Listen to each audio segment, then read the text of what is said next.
Today is June 24th, 2017, and this would be my 26th post. And, gosh, there's so many things. What to talk about? I could say I just walked into my studio. I was looking for a pair of earrings. I used to have a pair of earrings that matched my Peruvian opal necklace, and I can't find them. I've lost them a long time ago when I had my studio, between my studio and my house, and they may be in my bedroom. They're probably in a drawer, in my sock drawer or something, and I just haven't been able to find them. So I came in here and I thought I would make a pair of earrings, which I haven't done, because since I broke my hand, I haven't really spent any time making much. And so I was thinking about that. I have a certain amount of inertia right now. I don't know if that's even the right word. And I have so many things, so many projects that I would like to do, that I say I would like to do. I have so much information that comes in and things to do, and then I get stopped. I think it's because I'm in my mind. I think I have so much so much air in my chart, I guess you could say, but I'm in my mind so much. And I was talking to my mom the other day, and she sort of stopped me, and she said, "You just think too much, and maybe she's right, but maybe that's what I'm supposed to do. So maybe all the other stuff just sort of keeps me grounded." So what am I thinking about? I'm thinking about everything, and I'm thinking about life and why we're here. I mean, what's the point? So it always comes back to that. And, I'm not going to ponder all that at this moment, but there's so many things that I do to keep myself grounded, like meditating, which has become a really, really important thing, something that I haven't been able to do it's really probably in the last 10 years, it has become more important. And certainly in the last year, it's become this really, really, I always had a meditation practice, but now it's just like this length of it. And then there's other things, like I like to do this energy cleanse, which I forgot to do this morning, which is this, Donna Eden does this energy medicine. And it's just a simple exercise to keep your energy meridians open. And it only takes like 5 minutes, but sometimes it's hard to, I forget. I have it's like you get up in the morning. I meditate, and now I'm thinking about I need to do these posts, and then I'm writing, and then then I need to wash my face and put my makeup on, and whatever I need to do household wise, and I got to do laundry, I got to make the bed. We all have all these things, but there seems to be so much, even just trying to, eat well. So you're trying to take care of yourself. So you got yoga or some sort of exercise. I joined the gym. I haven't been going. I'm just not a gym person, I think. I tried to make it work, but it's just like, I don't know. And I was really loving riding my bike so I could have that exercise, and then I broke my hand, and so, I have to make other things. So, it's always for everyone. We all have these things, and there just seems to be so many, and I don't have a full-time job. My husband struggles really hard because he does, and he's trying to fit all these other things in, and things go to the wayside. And so that's the truth for all of us. We're all trying to figure out all this stuff. So I just take a deep breath, and one day at a time. It is called a practice. My friend Jennifer had said that once about yoga, and I thought, yeah, she's right. I never thought of it like that, but it all is just a practice. We're just practicing, so it doesn't matter. Really, it doesn't matter. None of it matters, because the truth of who we are is this eternal being. And it will never end. We are just the expression of this internal field of consciousness We are the expression of the unconscious field. I don't know. God, we are the expression of that. So everything that we do is okay, even if it's not healthy and even if it's not good. I mean, we get the consequences of those actions always, but we're going to get the consequences of every action. So you could be the most, my grandfather grew his own food. He was a vegetarian. He was very mindful, take care of his body. I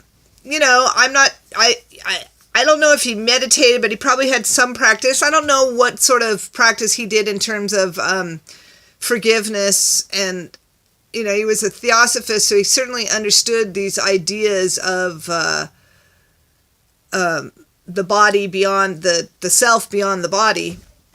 I'm not sure about the loving kindness, though, because I know that he got agitated a lot about politics and so on. I mean, for good reason, but I'm not sure that maybe he didn't know how to balance all that. And anyway, he lived this really good, healthy life, and he still died a very painful death at 85 with cancer.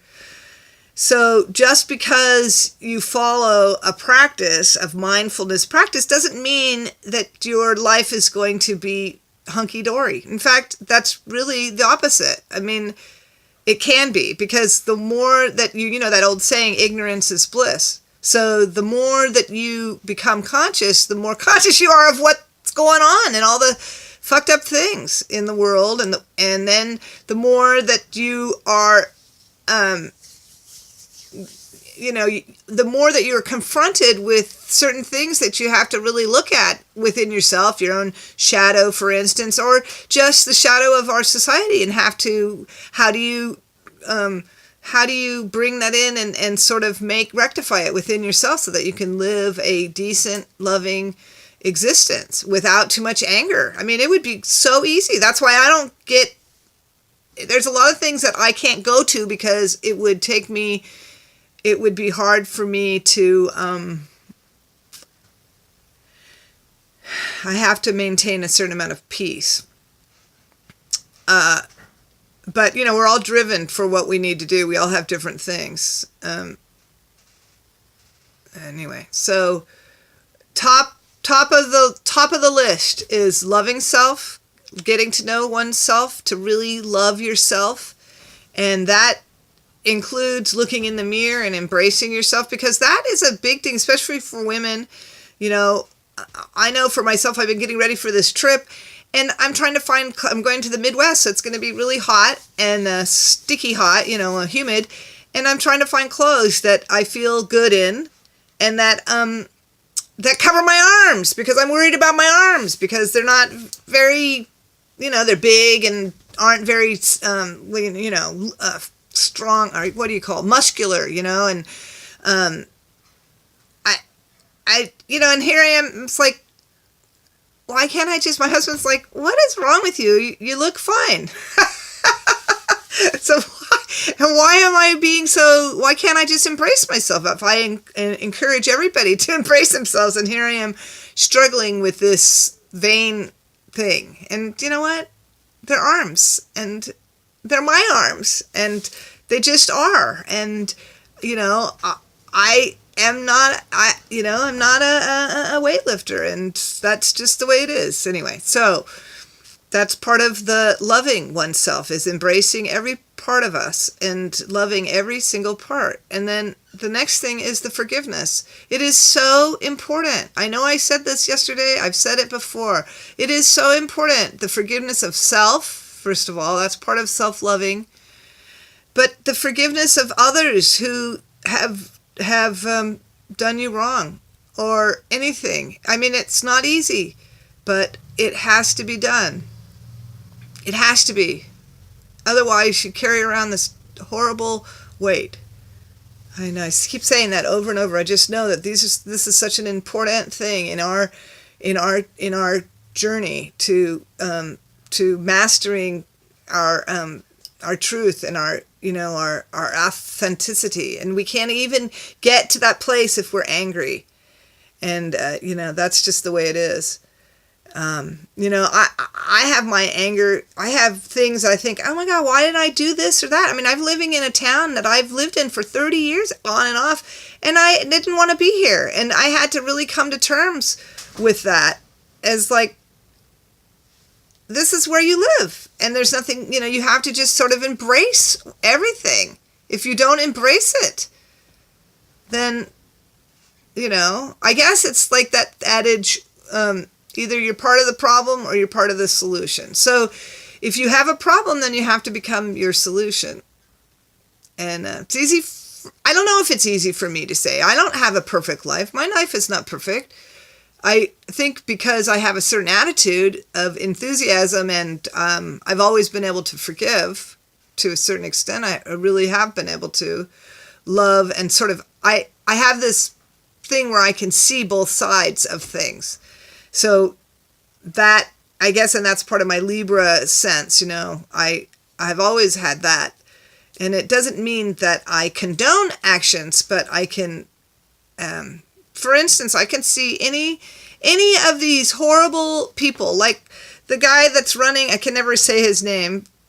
I'm not even going to try. The guy who's running North Korea. I mean, this guy's fucked up.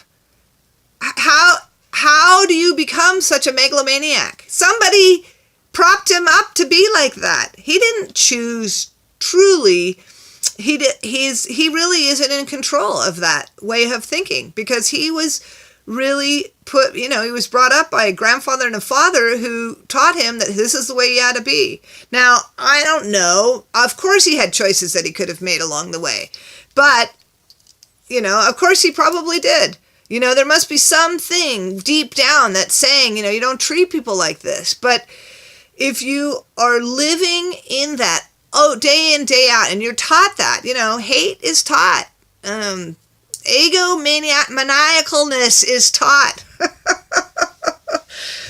So he's a pure being underneath all of that meat suit that he wears. He's a pure and loving being. So, he just gives us another opportunity to forgive. And all those people who live in Korea, God bless them all. It must be, in North Korea, it must be the most difficult place. Lots of other places too. All right. On that note, I'm going to go light a candle for all the people in the world who are living and struggling. And I love you all. Blessings.